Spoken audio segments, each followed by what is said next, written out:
Family Theater presents Frank Fay.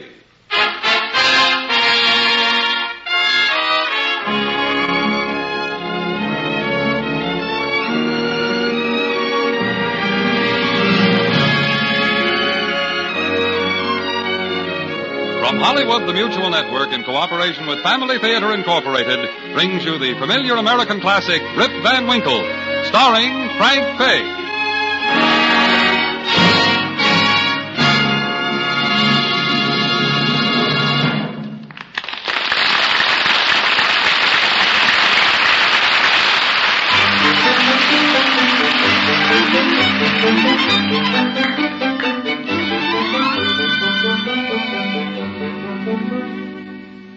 It happened about 200 years ago in the little Dutch village of Spookendorf, at the foot of the Catskills, those ancient mountains shrouded in mist and mystery.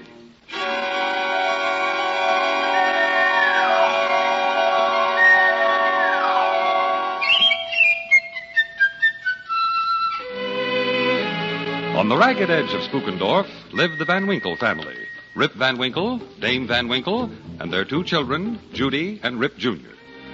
The house was run down, the barn was run down, and the farm was run down. The only thing that would never run down was Dame Winkle's tongue and Rip Van Winkle's rocking chair. Rip, you lazy, good-for-nothing, get up out of that squeaky old rocking chair and off the porch. Go out and cut the hay. No, don't hurry, my dear. I've been thinking about cutting that hay for a long time. I've been studying the best way to do it. Been looking for that scythe 2 years now. Well, of course you can't find the scythe. You wouldn't have the energy. Too much trouble. No, you just dropped it down on the ground somewhere and let it lie there. I guess I did, yes. The laziest man in the village, they call you. Rip Van Winkle, the town loafer.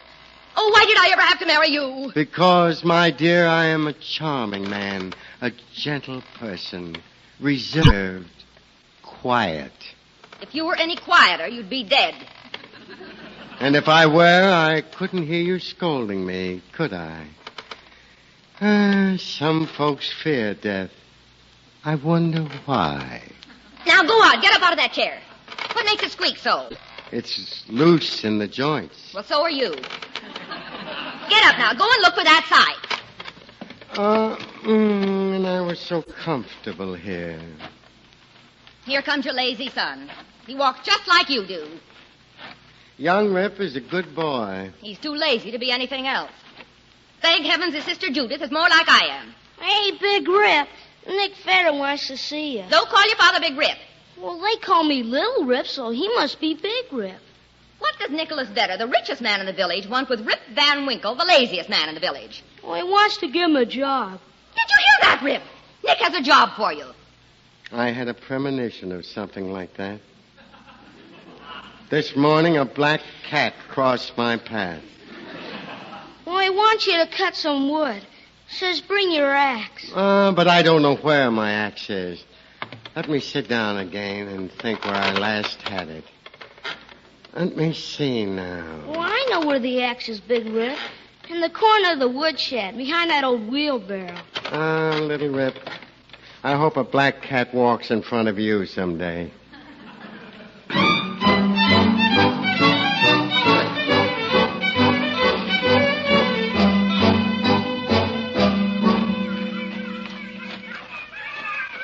Tis a grand morning, Nicholas. Hi, Derek, so it is.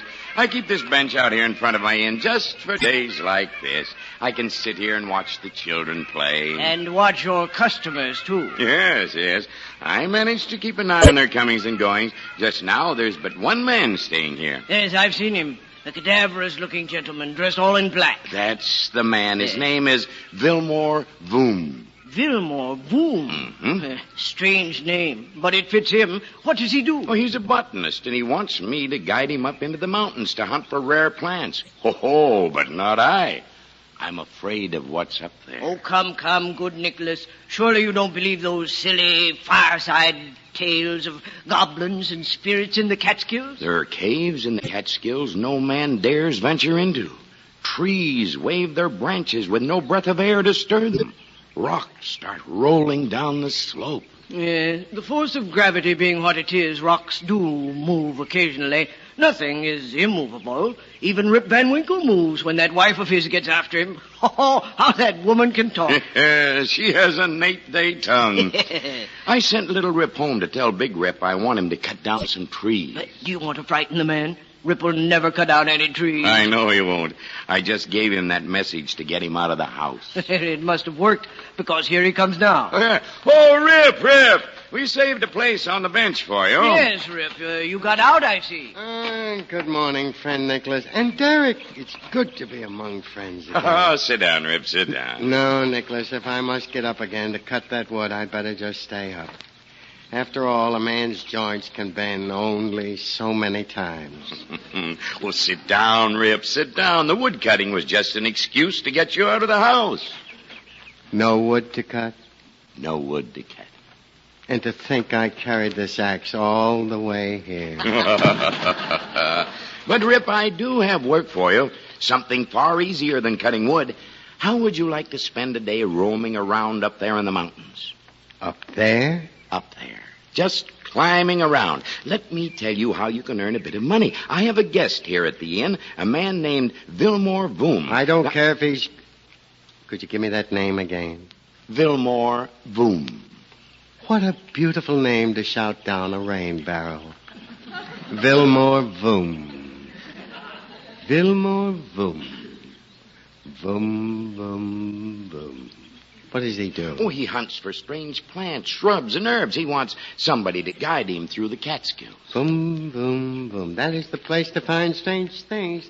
But don't ask me to take him there. Oh, this is the man coming out now. Good morning, sir. Ah, yes. It is indeed a very good morning. Permit me to share two of my good friends with you. Vilmore Voom, this is Derek Van Brummel, our schoolmaster. A pleasure, Mr. Van Brummel. How do you do, Vilmore Voom? And this is Rip Van Winkle, our Rip Van Winkle. And greetings to you, Mr. Van Winkle. Boom, boom, boom. Say hello to Mr. I'm happy to meet you, Vilmore Voom. Oh, yes. Boom, Sit boom, down, Mr. Voom. Move over, boys. Boom, boom. Thank you, sir. Boom, boom, boom. What did you say, Mr. Van Winkle? Boom, boom, boo. I said my wife should ride a broom, broom, broom. She is a witch. A what? A witch? Oh, well, at least her tongue is. She's a fine woman, you understand. Generous, too. She never gives you one word when 1,000 will do just as well. Oh, my dear sir. Then you should be interested in one of my plants that I'm hunting. The mumbleberry. The mumbleberry? Oh, yes. It's a most unusual shrub. Oh, it grows about so high, I'm told. What good is it? It cures people of talking too much. My good friend, tell me more. I thought you'd be interested. The leaves are shaped like a star. And the plant, as its name implies, has a berry. Now, the juice of this berry has interesting properties. If it can slow down my wife's tongue, it has marvelous properties. It might, sir. Now, the pure juice is a very powerful potion. Just 2 or 3 drops of the mumbleberry juice in a cup of tea is all that is needed.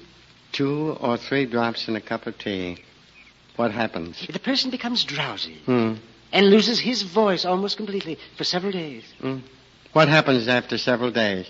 If the person regains his voice. Her voice. Oh, yes, of course. Yes. If she regains her voice. But from then on, her voice is soft and low. Her disposition is more calm. Oh, she's a sweeter person. And a quieter one. Friend Voom, what a beautiful picture you paint. Does the mumbleberry grow here in the Catskills? I have heard that it does. Would you know it if you found it? Oh, why, of course. I'd start out to look for it this very morning if I only had a guide. You say it makes her voice soft and low. Soft and low. Vilmore Voom, you have a guide.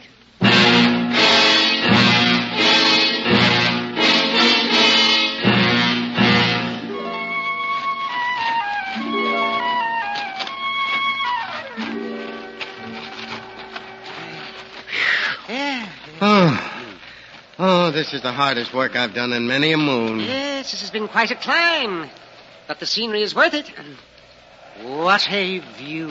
Never mind the view, Vilmore Voom. The mumblebee. Yes, but Rip. The mumbleberry. Look at that panorama. Oh, the silver thread you see winding through yonder valley is the mighty Hudson. Now, in the years to come, friend... Where is that mumbleberry plant? It's getting late, and I don't want to be caught up here after dark. Oh, what are you afraid of? You stay up here and find out. Look. Huh? Look, here's a plant with 5-pointed leaves. Let me see. No, that is the common Virginia creeper. But we'll keep looking. Oh, yes. Well. There seems to be a cave behind these bushes. A cave?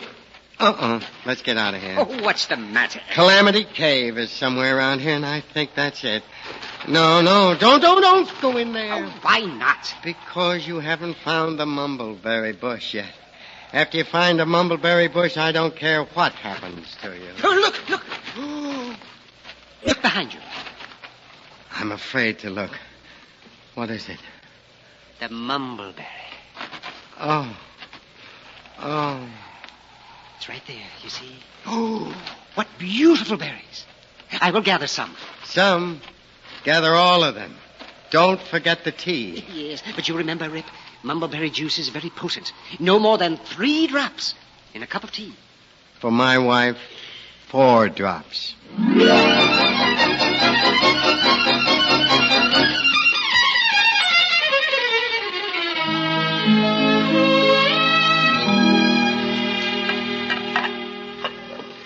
I can't believe it.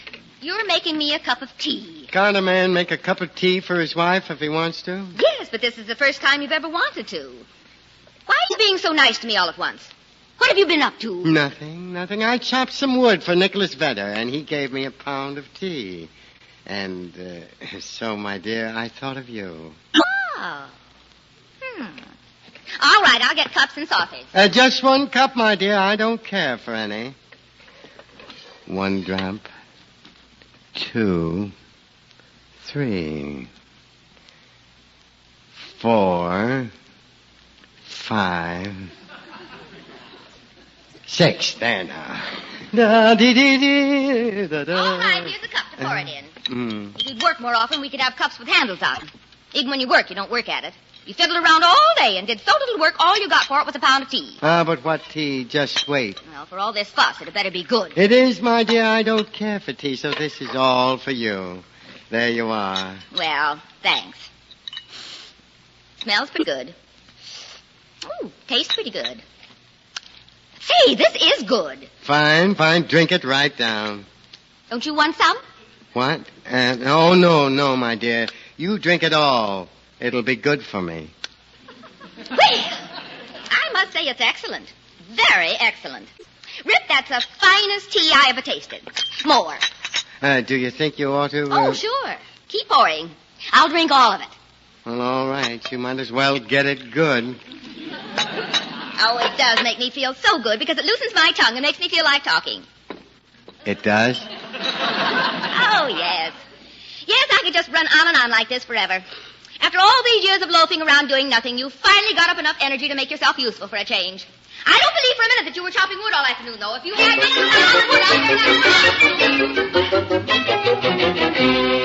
And another thing, you didn't bring your axe home. Let me sleep. First you lost your scythe, and now your axe is gone. Please, dear. I don't believe you were cutting wood at all. Now listen here, Rip Van Winkle. Now listen to me. Does Nicholas Bender have some more of that delicious tea? I don't know, and I've been telling you that all night. Well, it's daybreak now. You get up and go and get it. I must have some more. Do you think you can find the right kind? This time, my dear, I've got to find the right kind.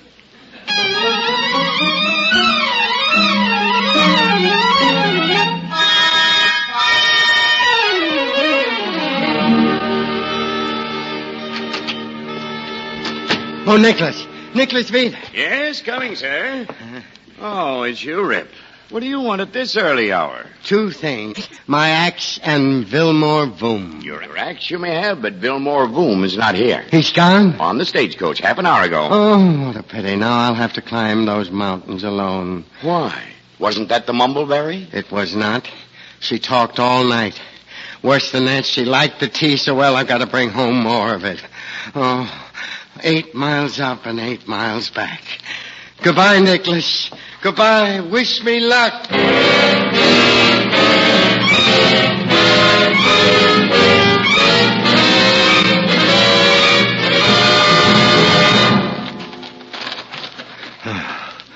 Oh, the trouble that woman puts me to. I've hunted all day for a mumbleberry bush. I can't even find the bush I found before. Well, it's getting late. I might just... Rip Van Winkle! Now, who could that be? Rip Van Winkle! How does that strange-looking man know me? And what's in that keg he's toting?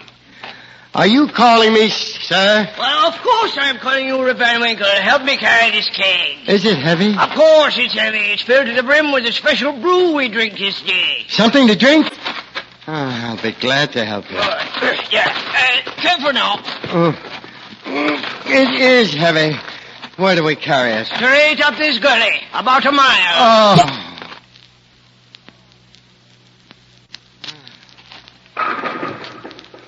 Oh. A game of 9 pins. Who are these strangely dressed men? The ship's crew, of course. Oh, of course. Here comes Hendrik, our captain. Be sure you salute him. Bosun Yan reporting, sir. Here's the keg, sir. Ah, that is good. Put the keg down here. Aye, sir. Aye, sir. I'm glad that's over. Thank you for your help, Rip Van Winkle. Aye, sir. You're welcome, sir. My, that exercise has made me thirsty. Oh? Would you like... Yes, I would, since you insist, yes. Jan, the flagons. Aye, sir. Aye, sir. Thank you, Jan. A large flagon, sir, or a small one? Oh, it really doesn't matter. A large flagon will be all right. Thank you, Jan. Here you are, sir. Thanks. Your good health, sir. Your good health.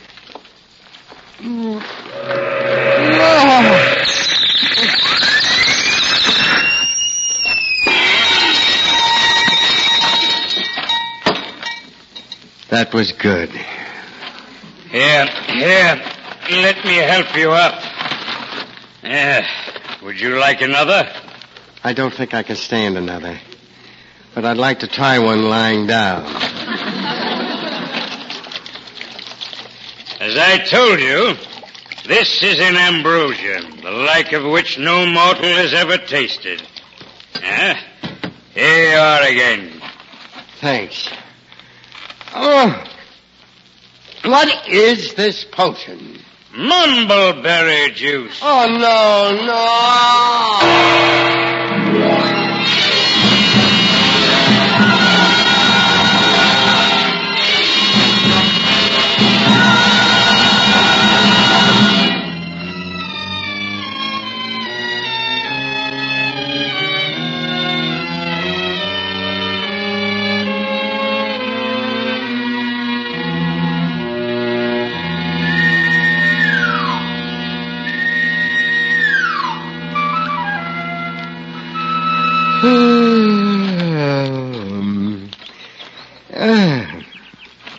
I must have dozed off a bit. I believe I'll have another flagon of... Say, where is everybody? Hey! I better get up and see what... Oh, my joints. I must have slept here all night. And look at that. Those rascals stole my fine rifle. And this old rusty one left in its place. Oh, what shall I say to Dame Van Winkle? Maybe I can catch them. Hey, Captain! Hendrik!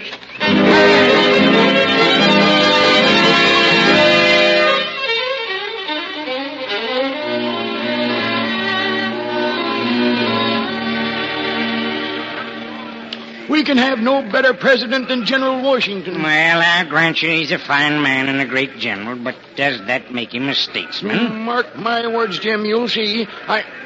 What on earth is coming down the road? Huh? Some old codger with white whiskers and a rifle. Why, half the village seems to be following him. Oh, no wonder. I've never seen such an apparition. Here, I'll find out what he's up to. Just a minute, old fella. Where do you think you're going? I don't exactly know, sir. I thought I was going to the village of Spookendorf, but everything looks so strange. This is Spookendorf. What do you mean by toting a rifle and leading a crowd of people here on Election Day? I've been hunting squirrels, as near as I can remember, and these people just started to follow me. I don't know why. Are you a Federalist or a Democrat? Federalist? Democrat?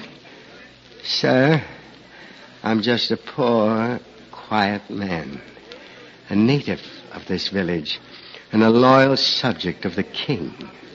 Long may he live.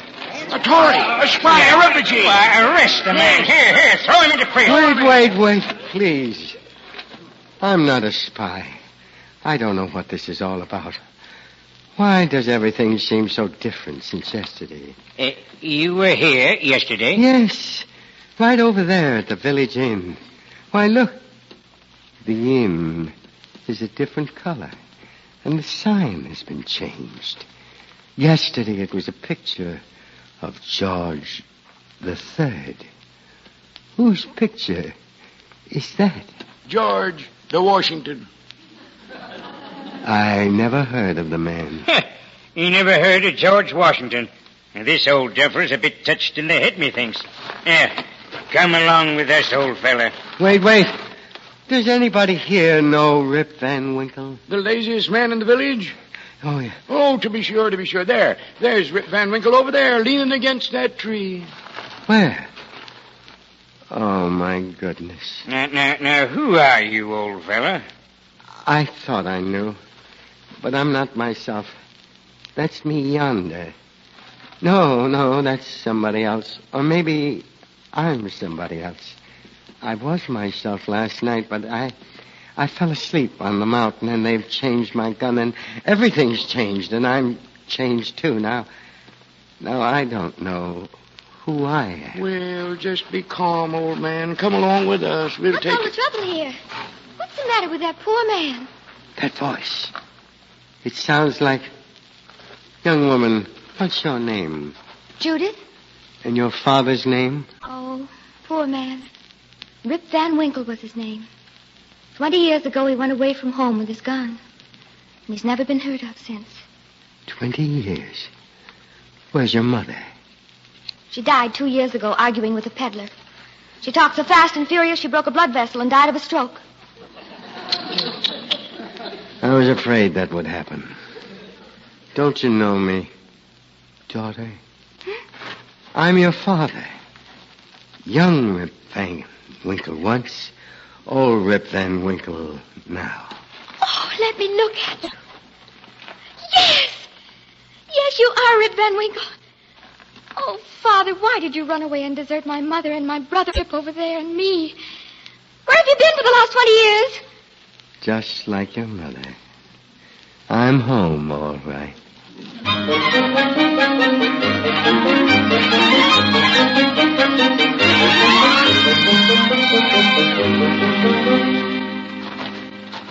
Oh, we're coming to the old place now, Father. Judy, did I really sleep 20 years? Yes, Father. Strange things happen in the Catskills, as you well know.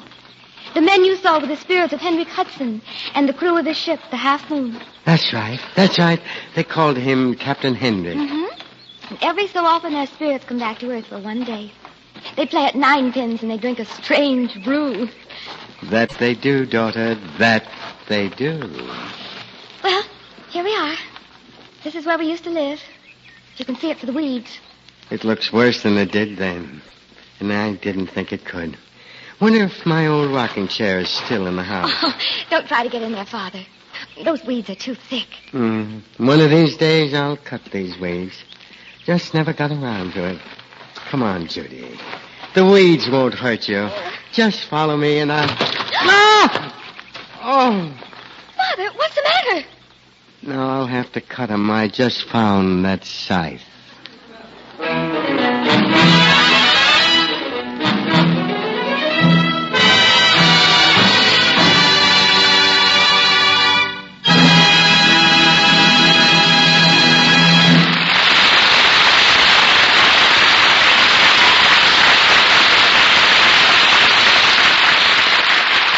Here is a little poem that was sent to us this week by a Family Theater listener. James J. Metcalf wrote it and called it A Father's Prayer. Oh, God, look down upon our home with kind and gentle eyes, and pour your blessings great and small upon our family ties. Be good to her, my loving wife, who's so good to me, and help me honor you and her with love and loyalty. Bestow on us the guiding grace we need from day to day to raise our children properly at home and church and play. We trust in you with all our hearts and offer you our prayers, our smiles and tears, our glories, and our little daily cares. We thank you, God, for everything beneath the stars and sun, and promise we will always strive to help your will be done. And now, we remind you, as we do each week, that the family that prays together stays together. More things are wrought by prayer than this world dreams of.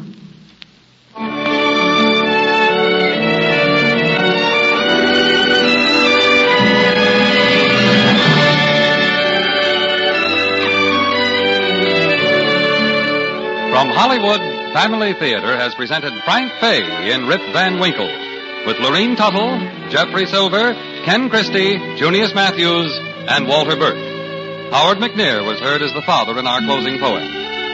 This adaptation of our American classic was written by Harry Lawrence, with music composed and conducted by Harry Zimmerman, and was directed for Family Theater by Jaime Del Valle. Our Family Theater broadcasts are made possible by the thousands of you who felt the need for this type of program, by the Mutual Network, which has responded to this need, and by the hundreds of stars of stage, screen, and radio who have so unselfishly given of their time and talent to appear on our Family Theater stage.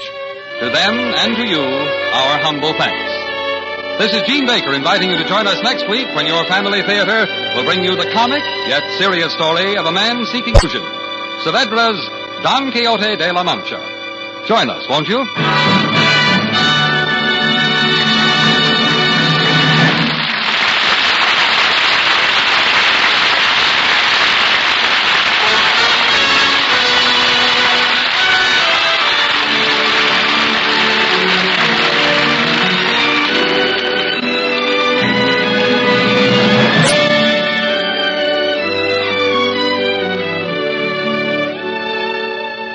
Family Theater is heard in Canada through the facilities of the Canadian Broadcasting Corporation and is broadcast to our troops overseas by the Armed Forces Radio Service.